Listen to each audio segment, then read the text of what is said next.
These are the best teas I use. This is sweet and spicy original. This one is jasmine tea. And we have the chamomile tea, detox tea, cranberry, and ginseng. And this one is the bitter melon tea or ampalaya, good for diabetic.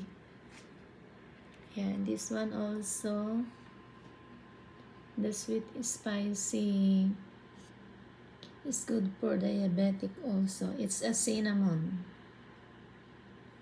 Jasmine tea, good for sleeping. Chamomile for sleeping also. Detox, of course, to detox. Cranberry and ginseng. Good for the kidney if you have UTI. We have cranberry tea with B complex. So that's the best tea I know.